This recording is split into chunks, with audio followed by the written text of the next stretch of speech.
না, তুই এসব কাদামাটি নিয়ে কি করিস? কিছু না মা, এমনিতেই খেলা করার জন্য নিয়ে আসলাম।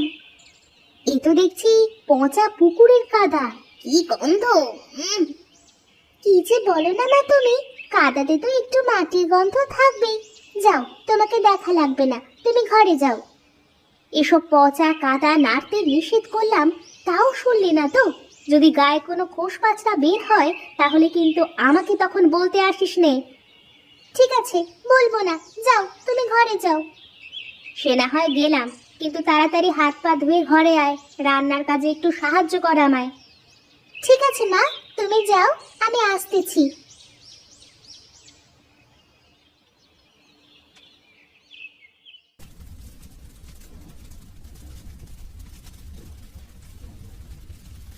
এতক্ষণে তোর আসার সময় হলো রে মা। একটা বড় চুলা বানিয়ে ফেলেছি মা, শুকিয়ে রাখলে বৃষ্টির দিনে তোমার কাজে আসবে। বেশ ভালো কাজ করেছিস মা। এবার বসে আমায় একটু তরকারি কুটে দে তো দেখি। বুঝলি রে মা, আগে আমি কত সুন্দর করে চুলো বানাতে পারতাম, এখন না করতে করতে একদমই ভুলে গেছি। যে কোনো কাজ না করলে ভুলে যেতে হয়। এই যে দেখো না, আমি মাঝে মধ্যেই আমার পড়া সব ভুলে যাই, আবার যখন একটু পড়ে নিই সব মনে পড়ে যায়। এবার তোর বাবাকে বলে তোকে একটা ভালো স্কুলে ভর্তি করে দেব। এখান থেকে পড়ালেখা করে কিছুই করতে পারবি না রে মা। না মা, তোমার ধারণা ভুল। যে কোনো জায়গা থেকে ভালো করা যায়, শুধু নিজের চেষ্টা থাকা লাগে। বাহ, বেশ পাকা পাকা কথা শিখেছিস তো। বলি, স্কুলে কি এগুলোও শেখায় নাকি? স্কুলে সবকিছু শেখায় মা। এখন আমি যদি না শিখি তাহলে কেউ তো আমাকে জোর করে শেখাতে পারবে না। অত কিছু বুঝি নে বাপু, বাপের জন্মে তো লেখাপড়া করার সুযোগ পাইনি, তাই জানিও নে। মা, আমার তো তরকারি কোটা শেষ, এখন কি করব? আর তো কোনো কাজ নেই, তুই বরং ঘরে গিয়ে পড়তে বসলে মা।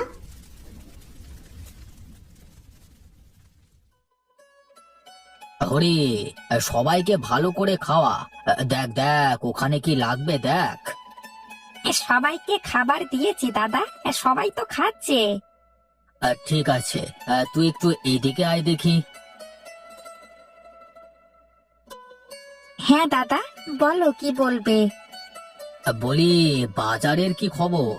সবকিছু আছে তো, নাকি আবার বাজার করতে দৌড়াতে হবে? হ্যাঁ, না দাদা, যা আছে তাতে দুদিন চলে যাবে, এখন আর বাজার করবার দরকার নেই। মানুষকে খারাপ কিছু খাওয়ানো যাবে না। কোনো কিছু নষ্ট হয়ে গেলে সাথে সাথে ফেলে দিবি। শোন, খরিদ্দার হলো লক্ষ্মী, দোকানদার পেঁচা হলে হবে না। কোনো চিন্তা করবেন না দাদা, আমি সব দেখছি।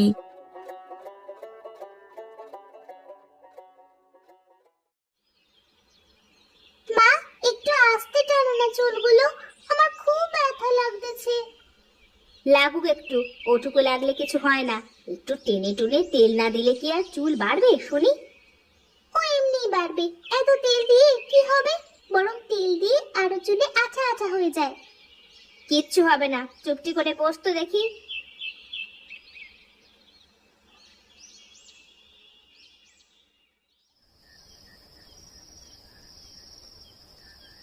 কি গো, আজ এত চুপচাপ কেন? মন খারাপ নাকি? না কেউ কিছু বলেছে? না, এমনিতেই ভালো লাগছে না, মাথাটা ঝিমঝিম করতেছে, কেমন অস্থির লাগতেছে। কিছুই হবে না, তোমরা খেয়ে নাও। কিছু হবে না বললে কি হবে? ডাক্তার ডেকে আনবো নাকি? না, এমনিতেই ভালো হয়ে যাব। খামোখা ডাক্তার ডেকে পয়সা খরচ করার কোনো দরকার নেই। আরে, পয়সা নিয়ে তোমাকে চিন্তা করতে হবে না। টাকা পয়সা কি আমার কম আছে নাকি? বলি একটা আর বোঝো আরেকটা। বললামই তো এখন ডাক্তার ডাকা লাগবে না। তুমি একটা কাজ করো মা, তুমি বিছানায় গিয়ে শুয়ে পড়ো, আমি খাওয়া শেষ করে থালা বাসন গুছিয়ে রাখছি। ঠিক আছে রে মা, আমি যাই, একটু বিছানায় মাথা দিই।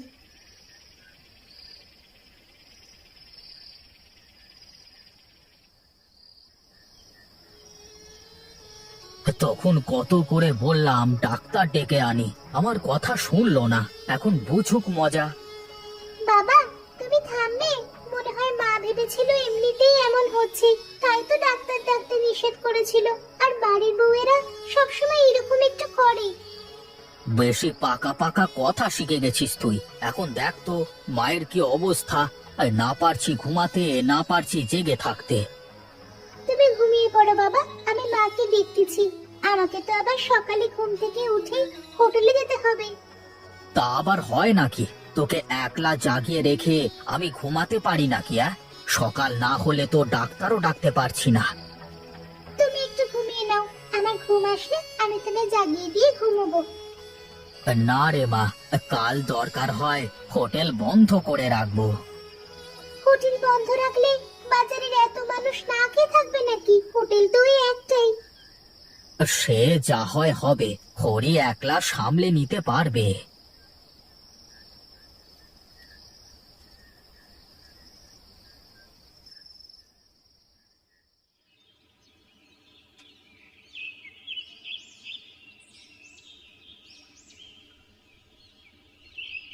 কি রে বাবা, কোথায় যাচ্ছিস এত সকাল করে?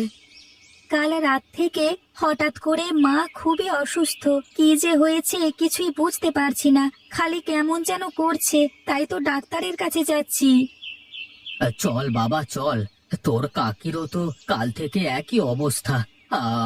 আমিও ডাক্তারের কাছেই যাচ্ছি। চলেন কাকা, দুজনে একসাথেই যাই।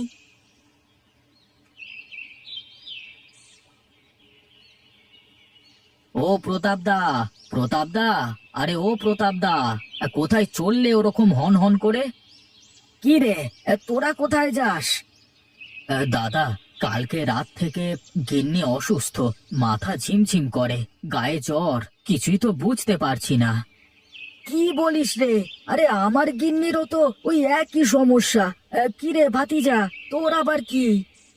কাকা, রাত থেকে মায়েরও ওই একই সমস্যা। হায় হায় হায় হায়, কি যে বলিস তোরা! ব্যাপারটা তো সুবিধের মনে হচ্ছে না। চল চল, আগে ডাক্তারের কাছে গিয়ে দেখি।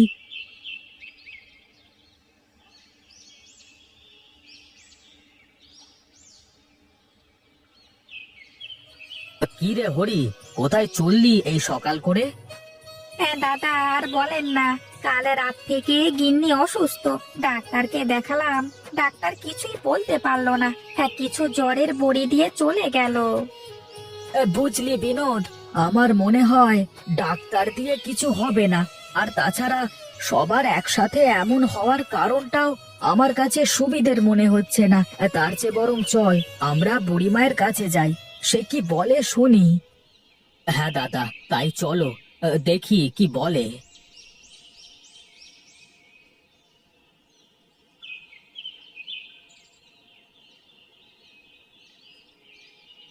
কি ব্যাপার, তোমরা এত মানুষ একসাথে আমার কাছে কি জন্য এসেছো?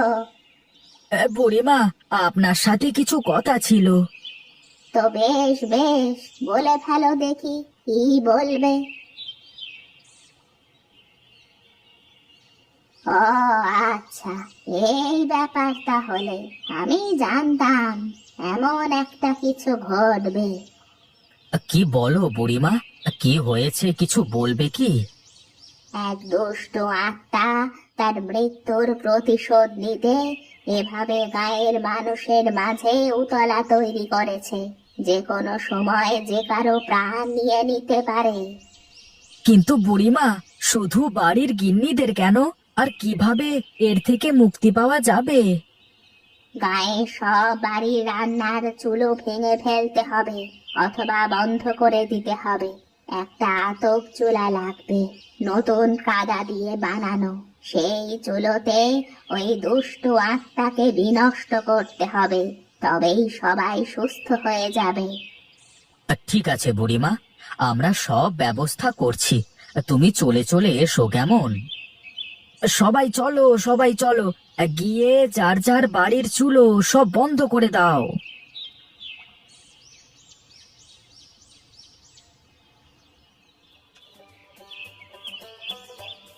বুড়িমা, আর কিছু কি লাগবে তোমার?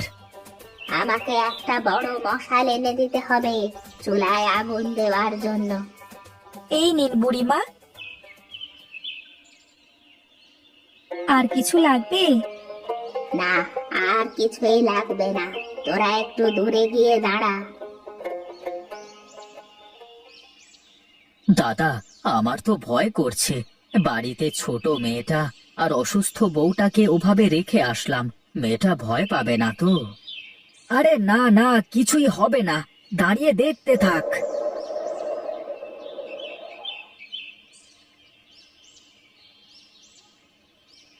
সবাই শোনো, এবার তোমরা সবাই যার যার বাড়িতে চলে যাও। আজ কেউ রান্না করবে না। বাড়িতে গিয়ে দেখো সবাই ভালো হয়ে গেছে। আপনাকে আপনাকে অসংখ্য ধন্যবাদ বুড়িমা। থাক বাবা, এটা তো আমার কর্তব্য। যা, তুই তোর বাড়িতে যা, গিয়ে দেখ তোর গিন্নি সুস্থ হয়ে গেছে।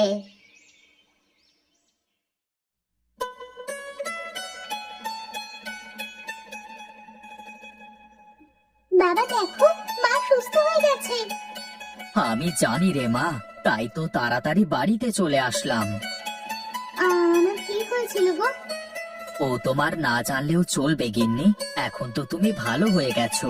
আর হ্যাঁ শোনো, আজ কিন্তু রান্না বান্না করতে যেও না।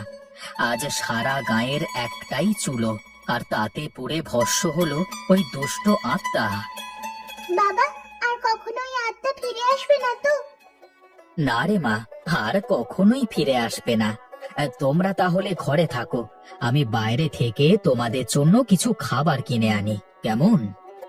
ঠিক আছে, তাহলে তাড়াতাড়ি চলে এসো কিন্তু।